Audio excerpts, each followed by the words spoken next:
Hey guys, it's Miss Coconut. So I was in Walmart and I saw this black candle for $4.44.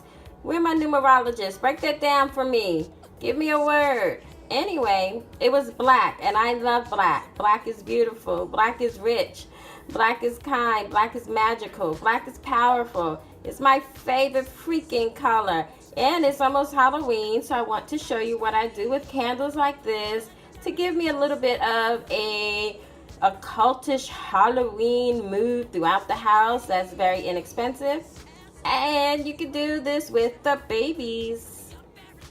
Alright, so what you're going to need is one black candle, lunch bags. Remember these when we used to take our lunch? Of course, no one makes lunch these days. Some Mod Podge, coffee water.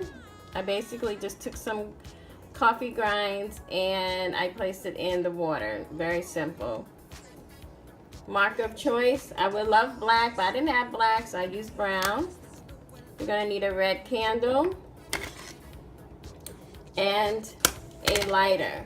So the first thing you're going to do is rip the bag, right? And you just kind of measure out the portion you think should go on the candle. So I do this all the time, so I'm pretty familiar with the size. And then I crumple it up like that.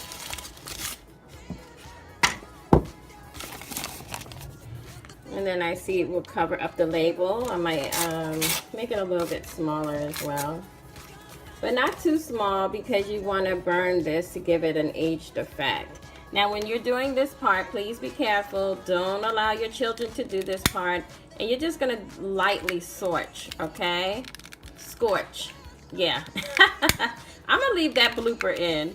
I'm not doing that over. So you're just going to do this all around. You can make it very dramatic if you like. Just be careful, please. Use common sense with this part of the project. You could also do it with the candle over your stove, or you don't have to do it at all if you don't want to. I think I love fire too much. And then you can even scorch it a little bit in the center. You don't want to start a fire, but you just want to get these little burn marks. After you finish safely playing with the fire, you're going to grab your marker. I'm going to adjust my camera a little bit. And I'm not an artist, unfortunately, and of course if you go online you can print labels off, but it's not that fun. And I'm trying to give you things you can do with stuff you may already have in the home.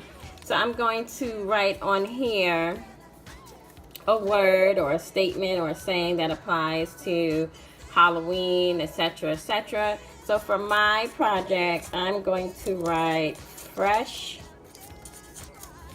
blood.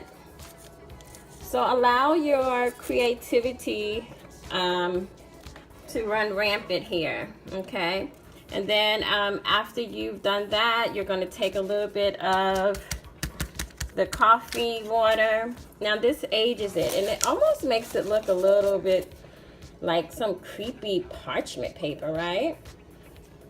You let that dry, right? And I have some here. Like I said, I'm not an artist. Don't try to clown me. And these are drying, bat heart. And just to show you how it looks when it's dried. And then you'll take that. And again, this is a very organic project. We're not worried about if we have, what is it called? Paintbrushes. So you're going to take your Mod Podge, apply the Mod Podge on the back. Make sure you get your edges.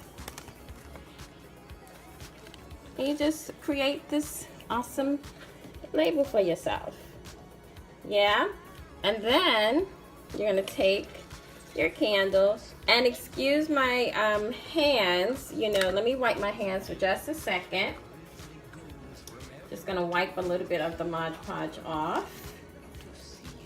And so while you're doing this, you know, this is a great time to talk to your children about Halloween traditions, where they come from, why we do certain things. Don't scare them, just educate them. Why do we trick or treat? Why do we wear costumes? What does that day represent? What is the association with Day of the Dead? So now I have my red candle. I'm gonna let it melt just a bit. And because my new candle is called Fresh Blood, I'm actually using red to signify blood. You hear my dog barking in the background. I always say when she barks, she sees spirits. And you'll continue to do that all around until eventually you have something that looks like that.